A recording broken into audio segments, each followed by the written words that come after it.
আজকে আমি পড়ছি পদ্ম পাতার ঢেউ উপন্যাসটির চতুর্থ খণ্ড।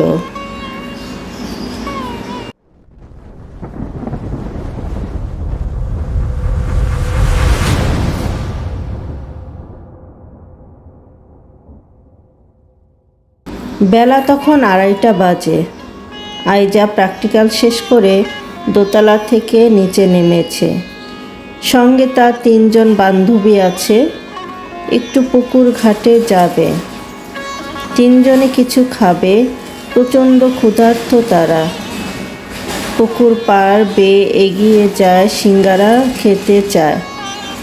দোকানে সিঙ্গারা নেই। 3 জন একটি করে ছোট কেক হাতে নেয়। এমন সময় ওই ছেলেটি ডক্টর মোহাম্মদ শহীদুল্লাহ হলের ভেতর থেকে এক বন্ধুর সঙ্গে বের হয়েছে। দোকানে এসে 2 বন্ধু 2টি সিগারেট হাতে নেয়। সিগারেটে আগুন নিয়ে সঙ্গে থাকা বন্ধুটি বলে, কাব্য চল ঘাটে বসে টানি না। না, এখানেই শেষ করে যাই। ছেলেটি জোরে বলে, চল কাব্য, পুকুর ঘাটে বসি, পান করি, দেখি আর টানি। কাব্যকে হাত ধরে টেনে পুকুর ঘাটে নিয়ে যায়। তারা পুকুর ঘাটের সিঁড়িতে বসে চুরুট টানতে থাকে। আইজা, ফেরদৌস ও তার বান্ধবীরা হাঁটছে। হেঁটে পুকুর ঘাটের কাছে যায়। তার মাথায় চল কাব্য শব্দ দুটি বাজতে থাকে বিরামহীনভাবে। কাব্য বারবার আইজা ফেরদৌসের দিকে তাকায়। আইজা তখন ভিতরে ভিতরে ছেলেটির প্রতি আরও আবেগপ্রবণ হয়ে পড়ে। আইজার এক বান্ধবী বলে, কাব্য নামটি বেশ সুন্দর রে। মাথায় কি সুন্দর কুকরানো চুল, বড় বড় 2টি চোখ। ছেলেটিকে কবির মতন দেখা যায়। কথাটি কাব্য শুনে ফেলে পিছনে তাকায়। আইজা হেসে দেয়। কাব্যও হাসে। বান্ধবীদের একজন জিজ্ঞাসা করে, ছেলেটি কোন সাবজেক্টে পড়ে? ছেলেটিকে আমার ভালো লেগেছে। ওর জন্য বুকে খচখচ শুরু হয়ে যায়। ওকে চাই। অন্য বান্ধবী বলে, খালি নেই। এত মিষ্টি চেহারার ছেলে এখনো খালি আছে? তোর এই ভাবনা ভুল। এরা অনেক আগেই ফিল আপ হয়ে যায়। আইজা বলে, তোরা চুপ কর, কেকটি ভালোভাবে খেতে দে। 2 বান্ধবী একসঙ্গে বলে, তুই তো দেখছি কেক খাওয়া বাদ দিয়ে কাব্যের মুখের দিকেই তাকিয়েছিলি। আইজা লজ্জা পেলেও ওদের ধমক দেয় এবং বলে, তোরা কেমন বেলাহাজ রে। ওরা হি হি করে হেসে দেয়। আইজা হাসতে পারে না।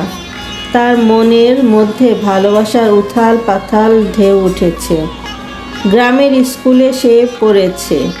হাই স্কুল ও কলেজে পড়ার সময় 3টি ছেলে তাকে ভালোবাসার প্রস্তাব দিয়েছে।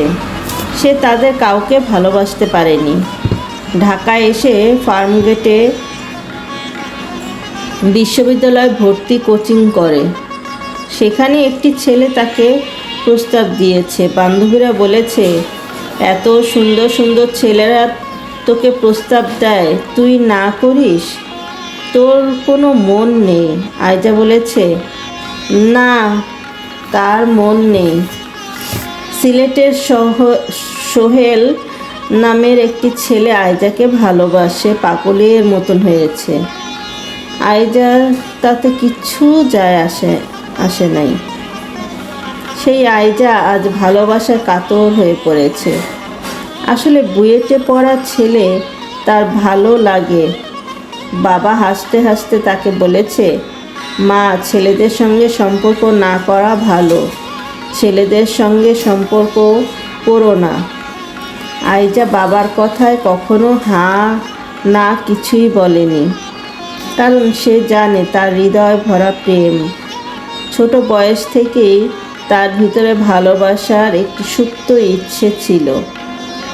আইজা বুঝতে পারছে আজ তার ভালোবাসার ফুল ফুটেছে। তবে ভ্রমর কি বসবে সেখানে? নিজেই বলে অবশ্যই বসবে। তার ভালোবাসার ফুলে মধু সংগ্রহের জন্য এখনো কোনো ভ্রমর বসতে পারেনি। তাহলে তার ভালোবাসার ফুলের মধু কি এমনি এমনি শুকিয়ে যাবে? না, তা কখনোই যাবে না। তা যেতেও পারে না। আজ পর্যন্ত কোনো ছেলে আইজার মন জয় করতে পারেনি। ভালোবাসার জন্য একান্তভাবে কাউকে সে বেছে নিতে পারেনি। ছোটবেলা থেকেই তার রুচিবোধ আলাদা ধরনের। শুধু তার নয়, ভাই বোন সবার। তার একটি ছোট ভাই আছে, সেও কি চমৎকার গেটআপ নিয়ে চলাফেরা করে। এই পরিপাটি তারা বাবার কাছে শিখেছে। বাবা গোছানো মানুষ, এই জন্য নানা তাকে খুবই পছন্দ করেন এবং নিজের মেয়ে তার সঙ্গে বিয়ে দিয়েছেন। সেই সূত্রেই বাবা মা পরিচিত ছিলেন। বাবার দেখাদেখি তার মাও দারুণ গোছানো মানুষ হয়েছে। বাবা এখন চট্টগ্রামের প্রধান প্রকৌশলী, মা মানিকগঞ্জের বাড়িতেই থাকেন। আইজা মাকে নিয়ে মাঝে মাঝে বাবার কাছে যায়। মানিকগঞ্জে সংসারের ঝামেলা মাকেই দেখাশোনা করতে হয়। ফলে আইজার মা প্রায়ই বলেন, মা তুই বড় হয়েছিস, আমি তোকে তোর বাবার মতন আদর্শ একটি ছেলে দেখে বিয়ে দেব। আমি ছেলে খুঁজছি, আমার পছন্দ হলে তোকে জানাবো। তুই কিন্তু জীবনে ভুল করিস নে। ছেলে আইজার দিকে তাকিয়ে থাকতো। আইজা অন্য দিকে মুখ ঘুরিয়ে স্থান ত্যাগ করত। তার নারী চরিত্রের ধরন কি শক্ত ছিল, মজবুত ছিল।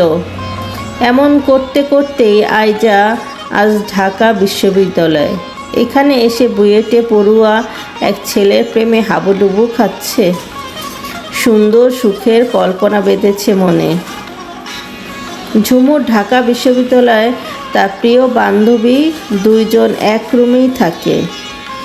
ঝুমুর মেয়েটি খুব সহজ সরল মন মানসিকতায় গড়া, এই জন্য সে ঝুমুরকে পছন্দ করে। ঝুমুর ও সে চারুকলায় গিয়েছে। ঝুমুর তাকে বলে, আমার ছেলেদের দিকে চেয়ে থাকতে ভালো লাগে। চেয়ে থাকবি, তোর ভালো লাগে না? মোটেই না। কেন? কেন, ছেলের দিকে তাকাতে গেলেই আমি বাবার মায়ের মুখ দেখি। এসব তুই কি বলিস? সত্যি বলছি। তুই কেন তোর বাবা আর মায়ের মুখ দেখিস? হাসে আর বলে, বাবা মা আমাকে প্রেম করতে না করেছে। তোর বাবা বুয়েটে পড়া মানুষ, মা গ্র্যাজুয়েশন, প্রাথমিক বিশ্ববিদ্যালয়ের প্রধান শিক্ষক। এটা কি বলিস রে তুই? ঠিক বলেছি তো। আবার হেসে, তোর বাবা মা প্রেম করে বিয়ে করেছে? হ্যাঁ, অনেকটা তেমনই। তারা পারিবারিকভাবে পরিচিত ছিল। তাহলে তারা তোকে এইভাবে বলে কেন? তোর জীবনে কি স্বাদ আহ্লাদ বলে কিছু নেই? তোর মন বলেও কি কিছু নেই? বাবা মা বলবে আর তোকে তাই করতে হবে, এ কেমন কথা রে আইজা? দুই বান্ধবী চারুকলার বকুলতলায় বসে আছে। তাদের পাশ দিয়ে অতি আনস্মার্ট চেহারার একটি ছেলে ফুটফুটে সুন্দরী একটি মেয়ের হাত ধরে এগিয়ে যাচ্ছে। এমন সময় একটি পিচ্চি বাচ্চা ছেলে বকুল ফুলের মালা হাতে নিয়ে তাদের সামনে দাঁড়ায়।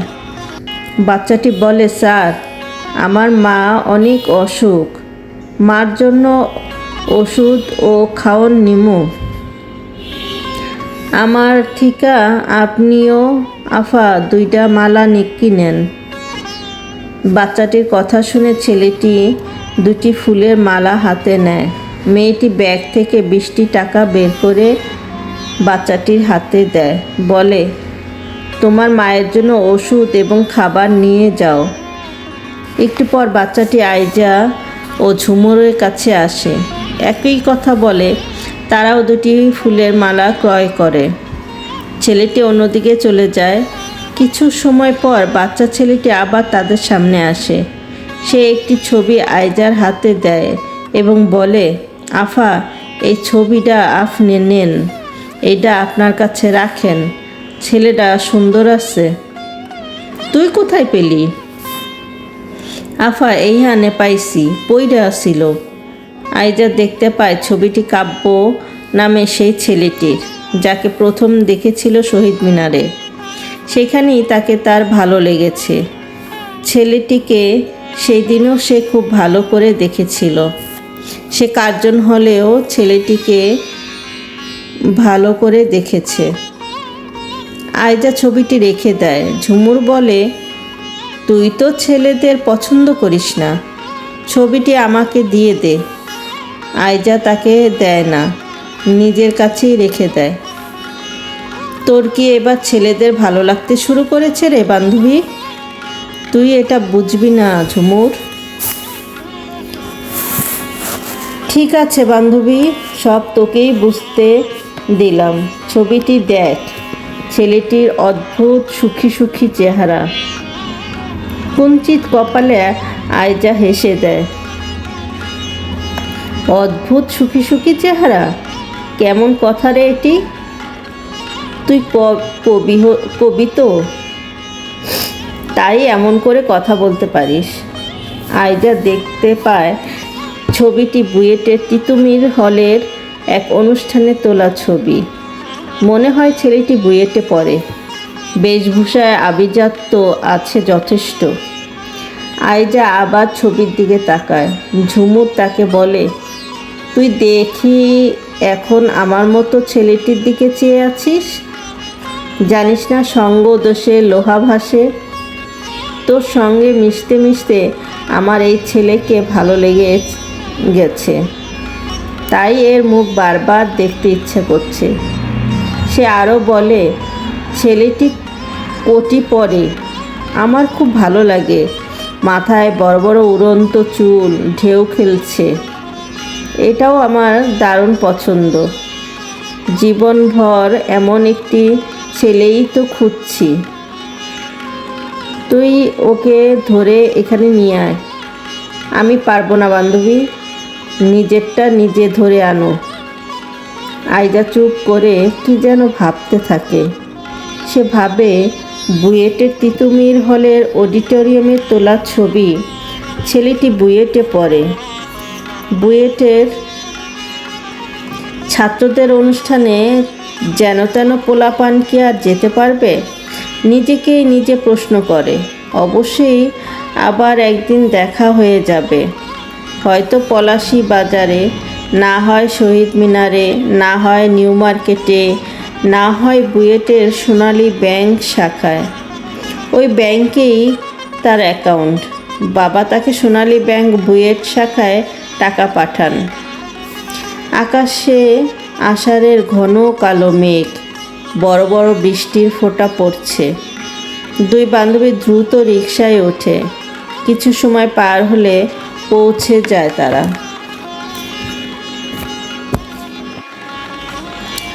দুর্গাপূজা, বিশ্ববিদ্যালয় বন্ধ। আইজা বাড়ি এসেছে। তাদের গ্রাম মানিকগঞ্জ শহরের খুব কাছে। তাদের গ্রামের বাড়ি হিজলি।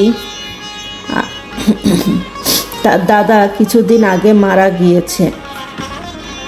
দাদি বেঁচে আছেন। তার একটু ফুপু আছে। ফুপুর বিয়ে হয়েছে বেতিলা মানিকগঞ্জ শহরের সঙ্গে। ফুপু বেতিলা বহুমুখী উচ্চ বিদ্যালয়ের গণিতের শিক্ষক। তার ফুফাতো ভাই রাজশাহী বিশ্ববিদ্যালয়ে পড়ে। সে তার 2 মাসের ছোট। সে মানিকগঞ্জ পৌর মেয়রের মেয়েকে কোর্ট ম্যারেজ করে বিয়ে করেছে। আইজার ফুপু ভীষণ কষ্ট পেয়েছে। মেয়েটি দেখতে কালো, ফুপু কালো মেয়ে পছন্দও করে না। তাছাড়া ছেলের বিয়ের বয়স হয়নি এখনো। এই বিষয় নিয়ে ভাবতে ভাবতে ফুপু জ্ঞান হারিয়ে পড়ে গেছে। তাকে মানিকগঞ্জ সদর হাসপাতালে নেওয়া হয়েছে। আইজা সেখানে গিয়েছে। ফুপুকে দেখে দুই বান্ধবী মামাতো ভাই রাকিবকে নিয়ে দেবেন্দ্র কলেজের মাঠে এসেছে। এই কলেজেই পড়েছে সে। রাকিবও এই কলেজের বর্তমান ছাত্র। আইজা সেখানে কাব্য চৌধুরীকে দেখতে পায়। সে চমকে উঠেছে। এখানে কাব্য এলো কীভাবে? তার বাড়ি কি তাহলে মানিকগঞ্জ?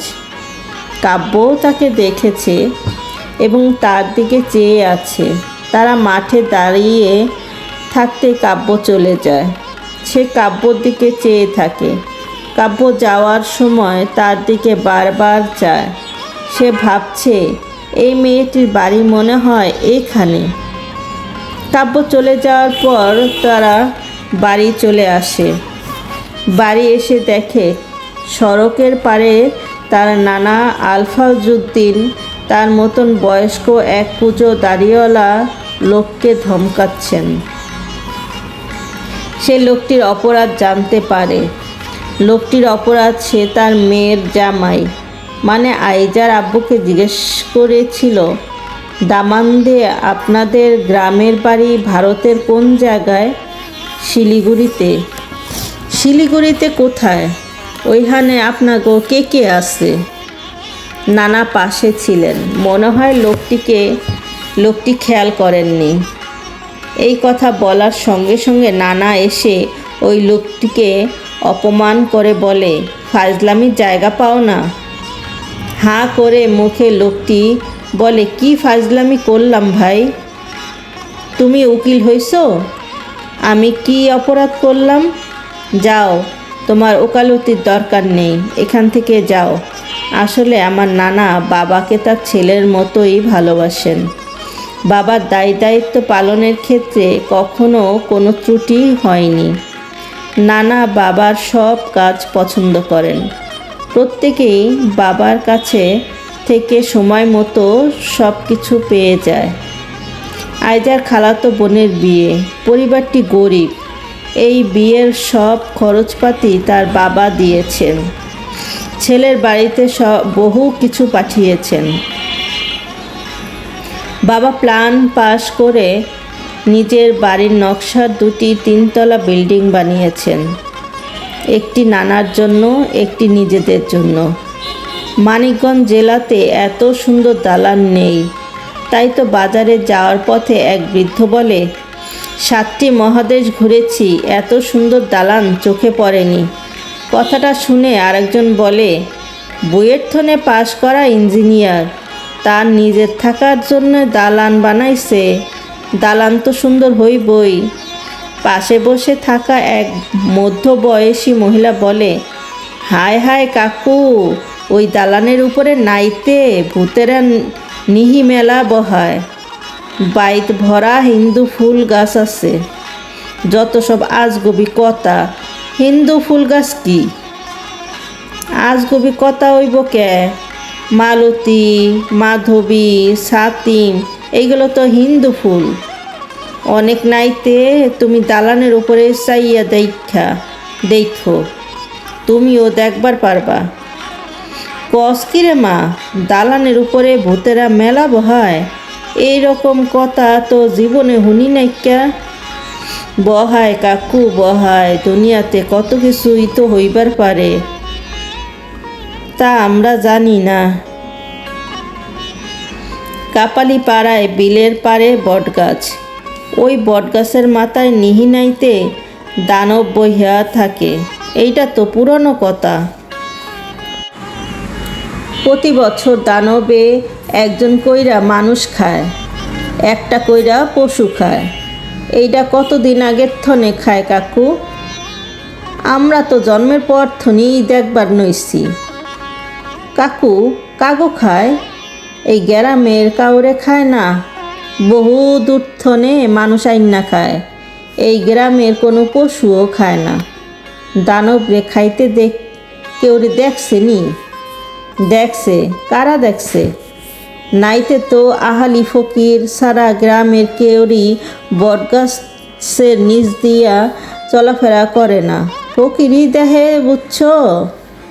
হ, বুঝছি কাকু, ফকিরে খাইতে দেখছে কাকু। হ, ফকিরে তো দেখছেই। দানবে কোন সময় খায়?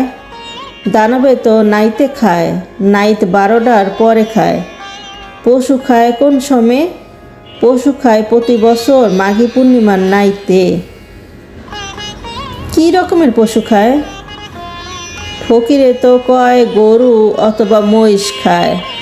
দূরথনে ধৈরা আনে, এই বটগাছে বইয়া খায়। গাছের নিচে পরদিন নক্ত দিয়া বইরা থাকে।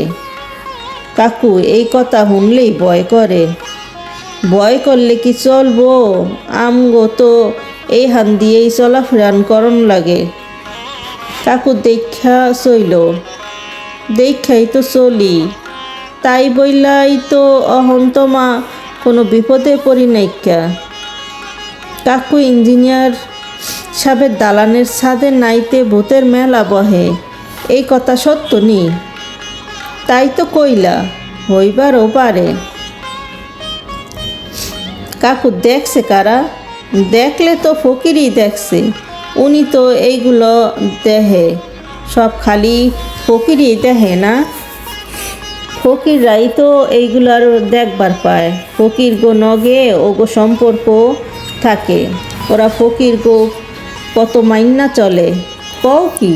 কে, তুমি জানো না? তা তো জানতাম না কাকু। তুমি তো মানুষের হুমকে কম বইতা, তোমারে তো আমি চিনতাম না। আর কি করুম, অহন তো মানুষের হুমকে না আইলে না খাইয়া মরুম, বাচ্চা দুইটাও মরব। আল্লাহ কপালে ভালো নাকে নাই, কি করুম? কি আর করবা, বাপটা তোমার বাচ্চা থাকলেও অভাব হইতো না। তোমার জামাই মরণের আগে নগেই তোমার বাপটাও মরল।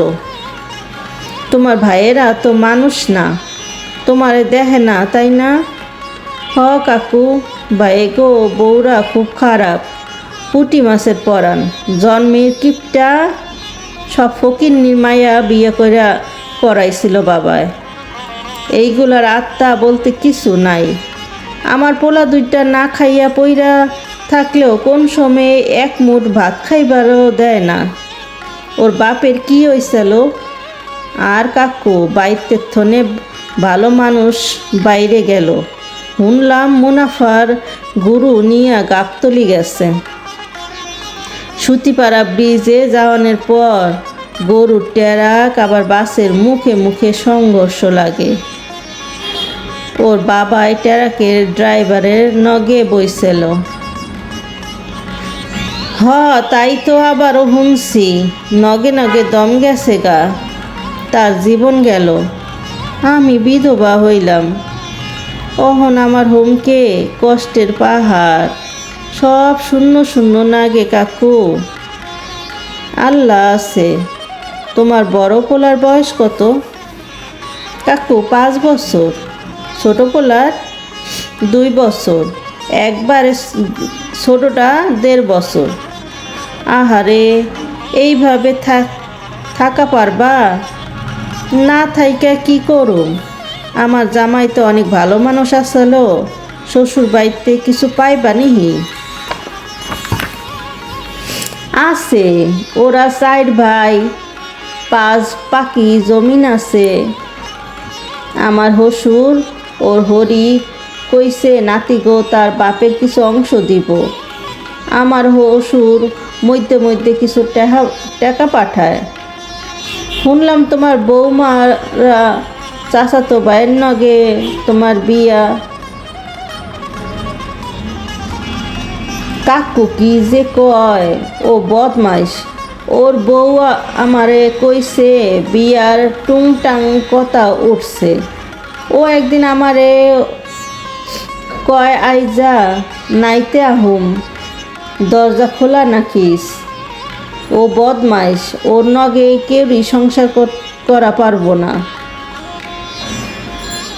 আমার ভাবি কত কিছু কইছে আমার কাছে, ওর স্বভাব তো আগের থুনি খারাপ। আসলে কয়লা দিলে ময়লা যায় না রে কাকু। কাইলকা বলে ইঞ্জিনিয়ারের বড় মাইয়ারে দেখ করাইব কন্থনে, মকিমপুর থনে, ও গো আত্মীয় নাকি। পোলা কি করে? পোলা নিহি শ্বশুর ডাক্তার, পশুর ডাক্তার। কেমন পশুর ডাক্তার? আমগো কপিলাও তো পশুর ডাক্তার। তার থনে অনেক বড় পশুর ডাক্তার, ওই যে সরকারি ক্যাটার নিহি কি কয় ওই ডাক্তার। তাইলে তো ভালোই, বিয়ে হইয়া যাইগা। মায়ার নিহি আর নাজি হয় না কি আরে? মায়া ইউনিভার্সিটিতে পড়ে, তার পছন্দ থাকবার পারে না? তা তো পারে, এই জন্যই নিহি হইবার পারে। কাকু যাইগা থাকো, যাও। কনে যাইবা? কাকু মুনাফা খার বাইতে পিয়াস উঠামো, অহনে মাথাটা ঝিমঝিম করতাছে, কাম করমু যে কেমতে, নাইতে মনে হয় ঘুম হয় নাই। লোকমানের দোকান থনে একটা ট্যাবলেট খাও, আস্তে আস্তে হাঁটো, যাও কাম করো গা, 2টা পয়সা পাইবা।